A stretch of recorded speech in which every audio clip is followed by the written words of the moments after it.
Kung nasa around 5,000 lang po yung budget niya para sa isang gaming phone, I think ito na po yung pinaka-the best na marirecommend ko po sa inyo ngayon. Unang-una, syempre sa malakas sa processor niya. Pinakamalakas po sa lahat ng smartphone, dito po sa mga around 5,000 na presyo ngayon. Samahan pa nga ng 6,000 mAh siya battery. Magandang display din syempre.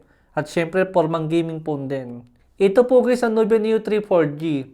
Dating 8K po yung presyo ng smartphone na to, pero ngayon sale nga po guys. At dahil nga po inuubusan lang po ni Nubia yung stock po nila ng smartphone na to ngayon, ang presyo po niya ngayon is nasa 5,000 na lang.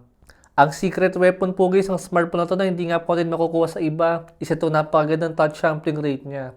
On the spot guys. Nung nagamit ko po yung smartphone na to, nanibago po agad ako sa kanya dito dahil ibang-iba nga po siya compare sa ibang smartphone. Ma-appreciate nyo po yung ibig kong sabihin guys kung sakaling makakagamit nga po kayo ng ganitong klase ng smartphone. At napakalaking tulong po nito guys sa mga competitive gaming dahil mas mabilis nga po yung touch sampling rate ng smartphone natin is mabilis din po magre-response yung mga nilalaro po natin. Tulad nga po dito sa may Mobile Legends, sobrang nyo po itong ma-appreciate kung ito lang po yung hilig yung laruin. Dahil slightly mas malakas nga po ito sa may G200 pagdating nga po sa may performance. Samahan pa nga po na napakagandang touchscreen na dito nga lang po ating Kinubia makukuha yan.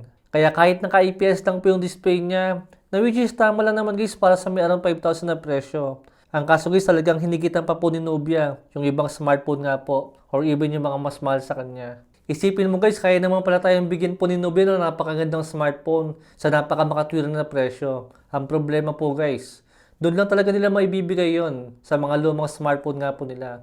Dahil pagka tumingin po tayo guys sa mga bagong smartphone nila ngayon, yung bagong labas lang, tulad po nito guys, ito pong si Nubia B80 Max. Grabe guys, magkahalos magkasing presyo po sila, pero yung specs po na makukuha natin, di hamak po na napakaganda nito. Compare nga po dito sa may bagong labas. Kaya alisin na natin sa isip natin guys na hindi po porket bago, yun na po yung pinakamaganda.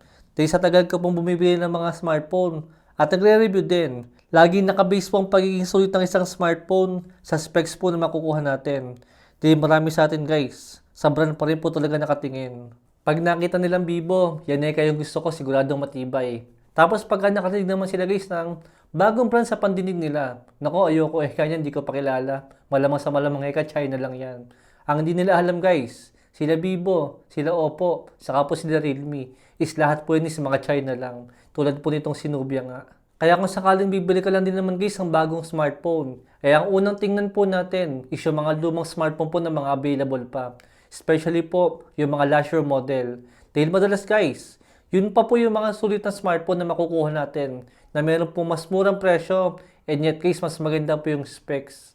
Compare po sa ibang smartphone na bagong labas lang, mas mahal yung presyo at mas pangit pa yung specs. Guys, kahit hindi ka gamer, ma-appreciate nyo po ang ganitong klase ng smartphone na nakapokus nga po sa may performance. Dahil kung maganda sa games yan, asahan nyo po, lahat po ng gagawin natin, smooth din po yan. Tulad po ng iPhone guys, hindi po ito ina-advertise as gaming phone. Pero guys, pagka po ginamit ito sa may gaming, magugulat ka na lang, napakalakas pala niya. At mas optimize pa, compare po sa ibang mga Android phone ngayon, na nakapokus nga po sa may gaming. Balik po tayo dito guys sa may Nubia Neo 3 4G. Meron nga po pala siyang shoulder trigger button dito. Basically, any games naman na lalaruin natin, gumagana naman yan. Kailangan lang talaga natin siya iset muna kung ano po yung magiging action niya sa games nga po na lalaruin natin. Tulad nga po dito guys sa Call of Duty Mobile, dito siya magandang gamitin sa mga shooting games. Dahil para ka naka-controller sa kanya. Mabilis naman siya mag-response. Almost wala po siyang delay. Mas okay lang po talaga guys kung sakaling gagamitin nyo nga po yung shoulder trigger button niya. Dapat po meron po tayong case na nakalagay sa mismong smartphone natin para po makapa natin itong shoulder trigger button niya. Dahil pagka po wala siyang case na nakakabit, medyo mahirap nga po siyang kapain dahil hindi nga po siya makakapa. Dahil capacitive trigger button nga po siya guys. Hindi po siya totoong napipindot. Napansin ko lang po pala guys. Actually noon ko pa napansin to. Ngayon ko nga lang po sasabihin sa may video. Buti naman pala guys kahit papano po. Tumaas lang po yung frame rate ng Call of Duty Mobile ngayon. Dahil meron na nga po siyang available na max frame rate. Unlike po dati na high frame rate lang.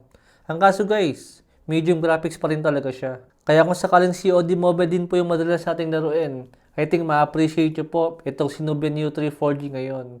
Dahil nga po sa may shoulder trigger button niya, at pasismooth nga po ng gameplay ngayon. Siguro ang isang ayoko lang po sa may smartphone na to is hindi po ako nagagandahan sa may MyOS ni Nubia. Pero in fairness guys, maganda po yung mga wallpaper na available sa kanya. Talagang pang pormang gaming po ng datingan. Dito pala guys sa may back design niya, meron po siyang LED lights dito sa may mata niya. Maganda naman siya guys kahit papano para sa ganitong kamurang smartphone na ngayon. Naka-dual speaker nga siya with 6,000 mAh siya battery pa. Kaya kung sakaling medyo tight po yung budget natin at gusto nyo po makabili ng isang smartphone na meron talaga napakagandang specs, mas okay po na bumili po tayo ng isang smartphone na meron pong malaking discount. Hindi po sa mall, hindi po sa kanilang SRP. Dahil napakamahal po ng ganong klase ng smartphone ngayon.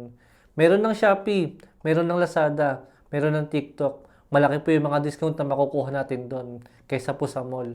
Pero syempre guys, hindi ko naman kayo pinipili bumili sa online. Nasa sa inyo pa rin po kung saan nyo gustong bumili. Ang ibig ko lang pong sabihin, malaki po yung discount sa online compare po sa may mall ngayon. At kung sakaling umabot ka pala sa may dulo ng video natin, meron lang po akong konting surprise sa inyo.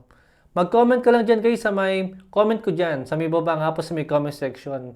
I mean mag-reply kayo dyan. At pipili po ako ng mananalo itong si Nubia Neo 3 4G. Diyan po ako pipili guys sa mga magre-reply po dyan sa may comment ko. And yun lang po. Thanks for watching.